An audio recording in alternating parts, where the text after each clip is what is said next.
Hello everyone, I'm Santiago and today I'm gonna be testing Black Mesa on Steam Deck. So this is basically a complete remaster of Half-Life 1, but on the Source engine, not Source 2, but they did a lot of graphical improvements. The first thing you need to know, the game is not marked as verified, it's playable, so very minor stuff. Now at least it has controller compatibility, which was an issue before. But as you can see here, it says Steam Linux Runtime 1.0. So the game has a lot of visual artifacts and all that. So pretty simple solution. Go into compatibility and use Proton Experimental or whichever after 7.0. That will trigger an update for the game. So update it, it will be a very small download. It also has official Steam Deck control support. So go to this small controller. Go into here, current button layout, and there's two official ones, one to have gyro controls, the other one for normal Steam Deck controls. So select apply layout, which is here, and you'll have them there. Since I don't want to use gyro in this particular title, in-game controls, gyro behavior, I disable it. So that's optional. We hit on play and we'll have this question. Play default DX9 is the correct one, at least in my opinion. It was the one that gave me the best results.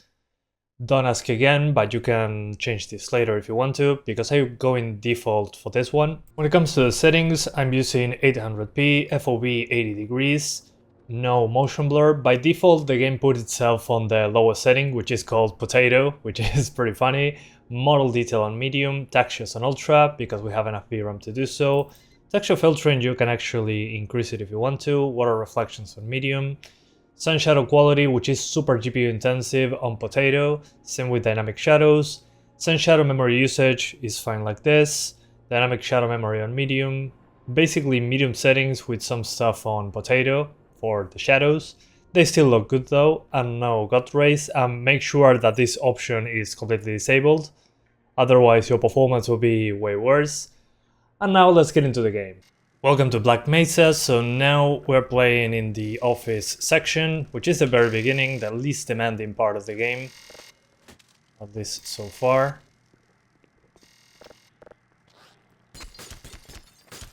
So this part is not super hard to run. This is what I see many people test when I'm looking at Half-Life, Black Mesa, all that. But usually the Xen Level and the parts that are outside are usually the way to go for testing. So yeah, while this part is fun and everything, it's not the best way to show you how the game performs. It's a good starting point to see the visuals and all that. Despite all that, it uses a lot of GPU. Unfortunately, I couldn't unlock the frame rate. I don't know why it's dead stuck at 60 in this case. I played it with unlocked frame rates on my PC. So I'm not sure what's going on with that. VSync is disabled and I tried unlocking the frame rate right over here where it says disable frame limit. But yeah, no way to unlock it for me, which sucks, honestly. But if you have an OLED Steam Deck, you should be fine, I guess. Maybe there the game actually can run over 60. Oh yeah, this guy has the shotgun, I think. I also love that the lights, the flashlight casts shadows. That's pretty cool. Oh no. Open the door. Thanks. I owe you. Could you please open the door now? Here, let me get this open. Thank you. I got some supplies in the back. So here it's more demanding, we got more enemies, we also have more nicer weapons, to say it in some way. Maybe you want to lock it to 50 FPS. But here's when you can actually notice the extra shadows, the dynamic lighting and all that. Hence why it's probably more demanding than the office. But they're pushing the engine, the source engine, to its absolute limits over here. It's still a DirectX 9 game. So imagine that. When it drops below 60, we're not 100% GPU bound. So I'm guessing engine limitation. But it's nice to be able to run it on the Steam Deck. And that they added good gamepad support. Now it actually works well using a gamepad even in the menus. The menus are a little slow traversing them with a gamepad, but you can use your fingers as well. So yeah, it works pretty well. I'm pretty impressed. I know it's Half-Life is an old game, but this one has lots of adjustments. I wish they had a softer anti-aliasing solution instead of just being... It looks like FXAA. But there are some areas like this one where it can drop pretty hard. It's pretty annoying, actually. That's why I'm showing you this level. It can drop pretty hard when looking into the distance. But again, look at the GPU usage. The GPU is fine. The thing is that the engine maxes out like one core, which is a shame. But again, we're talking about a DX9 title, so those were not famous for using multiple cores. Let's leave it at that.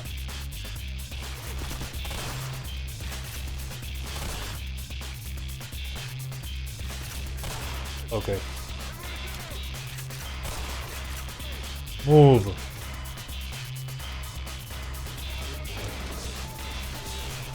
There we go. So yeah, as you can see, it can drop pretty hard in some parts.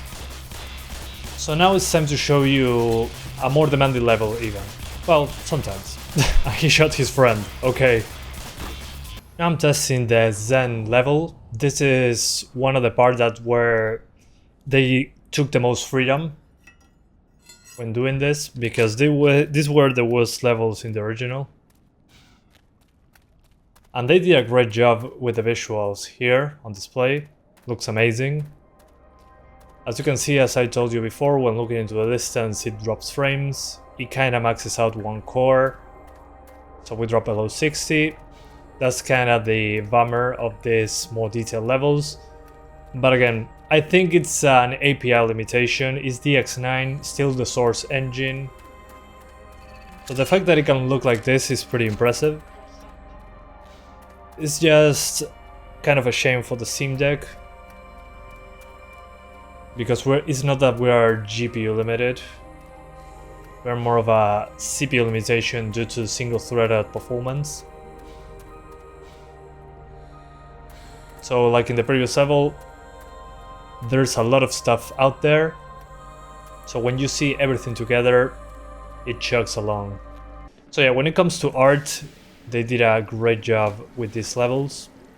And with the previous ones as well, but this is the most different from the original.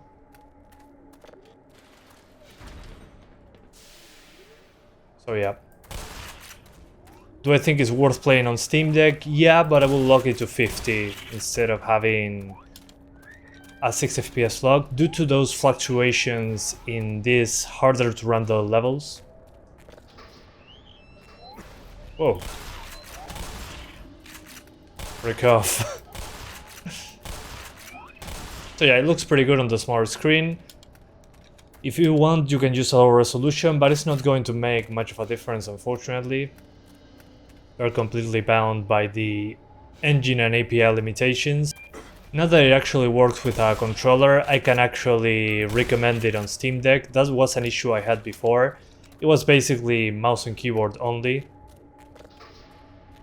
At least for me, it was kind of like that. I tried to use, I think it was 1.5 years ago. Yeah, something like that. When I just got the Steam Deck, I installed this game. And I was like, I cannot use the Steam Deck gamepad. Well, now you actually even have the prompts on the screen, so, and a controller configuration from the developers. So great job on that. And now I just need to double jump across the board. Alright. No. Oh, okay. Gotcha. So yeah, that's my thoughts on it.